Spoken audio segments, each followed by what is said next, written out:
အခုချိန်ကြီးတက်ရှိထင်ရှားရှိနေသေးတဲ့ငကားအကြောင်းကိုပြပြပေးခြင်းပါတယ်။အခုဗီဒီယိုထဲမှာမြင်တွေ့နေရတဲ့အကောင့်ကြီးရဲ့နာမည်ကတော့ကိုမူထိုငကားလို့ခေါ်ပါတယ်။နာမည်မှာသာငကားပါနေရပါ။တကယ်တော့အခုတွေ့နေရတဲ့အကောင့်ကြီးကကမ္ဘာအကြီးဆုံးနဲ့အလေးလံဆုံးအေယာမဖွတ်ကြီးဖြစ်ပြီးတော့အင်ဒိုနီးရှားနိုင်ငံရှိကိုမိုတိုရင်ဂါဖလော်ရစ်ဂီလီမိုဒန်နဲ့ပါတာကျုံးတွေပေါ်မှာနေထိုင်ကျစားပြီးတော့အစိတ်အရန်ပြင်းတဲ့ဖွတ်အမျိုးအစားတစ်မျိုးဖြစ်ပါတယ်။ကိုမိုတိုနဂါးတွေကခန္ဓာကိုယ်အလျား8ပေကနေပြီးတော့10ပေအထိကြီးထွားနိုင်ပြီးတော့ခန္ဓာကိုယ်အလေးချိန်မှာလည်းပေါင်200ခန့်ထိကိုရှိကြပါတယ်။ကိုမိုတိုနဂါးတွေမှာတန်မာတဲ့ခြေထောက်တွေခြုံထက်နေတဲ့သွားတွေခြေသေးတွေအရန်ကိုအရှိန်ပြင်းထန်စွာနဲ့လွှဲရိုက်နိုင်ပြီးတော့အားရန်ကောင်းတဲ့အမီးတွေပါရှိပါတယ်။ဒါအပြင်တပေခွဲကျော်ထိရှိလျားတဲ့ရှာက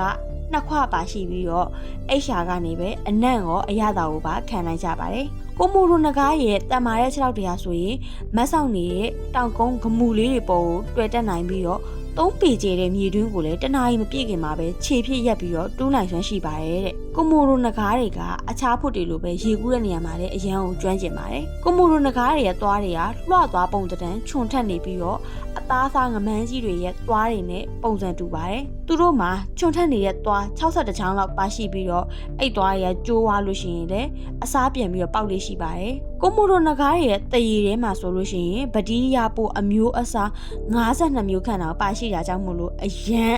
အစိတ်ပြင်းပါတယ်။ဒါကြောင့်မို့လို့ပဲကိုမိုတိုနဂါးတွေအကိုက်ခံရတဲ့ကျွဲသမင်းတောဝက်တရားဆိုရင်82နာရီထက်ပိုပြီးတော့အသက်မရှင်နိုင်ကြတော့ပါဘူးတဲ့။ဒုတိယကမ္ဘာစစ်ဖြစ်ပြီးတဲ့နောက်မှာလေရင်ပြတ်ကျသွားပြီးတော့လေရင်မှုတူဦးကနေပြီးတော့ကိုမိုတိုကျွန်းပေါ်ရောက်သွားတယ်။အခါမှာသူအမှတ်မထင်မဲနဲ့ဒီကိုမိုတိုနဂါးတွေကိုပထမအဦးဆုံးသူမြင်တွေ့ခဲ့ရပြီးတော့တခြားလူတွေကိုတဆင့်ပြောပြခဲ့ရနေပြီးတော့ကိုမိုတိုနဂါးအကြောင်းကိုလူတွေကစတင်ရှာဖွေပြီးတော့သိရှိလာတာပဲဖြစ်ပါတယ်။ကိုမိုတိုနဂါးတွေကသမင်းပေါက်လေးတွေ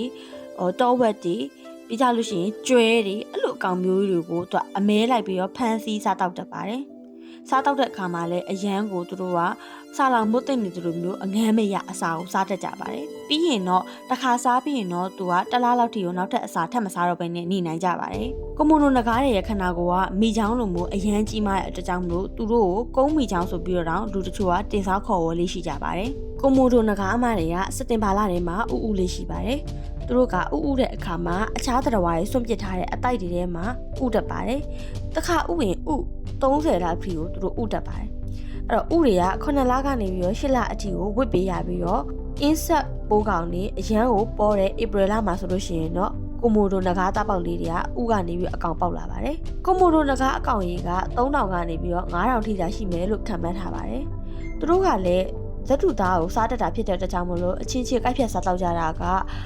တခါတော့ဆိုလို့ရှိရင်အကောင့်120လောက်ထိကအချင်းချင်းကိုက်ဖြတ်စားတော့ပြီးပဲသေသွားကြတယ်ပေါ့နော်ဒါကြောင့်မလို့ပဲအခုချိန်မှာတော့ဒီ3000ကနေ9000လောက်ထိပဲသူတို့ရှိကြရတာပေါ့နော်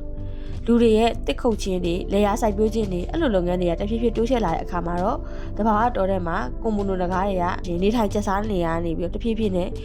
ရော့ကြလာတာလည်းပါဝင်တာပေါ့နော်ဒါကြောင့်မို့လို့ပဲကမ္ဘာကုလသမဂ္ဂအဖွဲ့အစည်းတွေကကွန်မိုတိုနဂါးတွေမျိုးတုံးပျောက်ကွယ်နိုင်တဲ့ဘေးအနေရကနေပြီးတော့ကောက်ွယ်ဖို့အတွက်ကိုလူတွေကိုထိတ်ကောက်ွယ်ဆောက်ရှောက်ဖို့အတွက်တိုက်တွန်းနှိုးဆော်ပြီးတော့ကမ်ပိန်းတွေပြုလုပ်လေးရှိတယ်ပြီးတော့ဒီမျိုးသားဥယျာဉ်တွေထဲမှာဆိုလို့ရှိရင်လေကွန်မိုတိုနဂါးတွေကိုပြထားတယ်ပေါ့နော်ဒီလိုမျိုးထူးဆန်းတဲ့အကြောင်းအရာတွေကိုအမြဲတမ်းမျှဝေပေးနေမှာမို့လို့ညီမရဲ့အကောင့်လေးကို follow လုပ်ထားပေးပါဦးနော် see you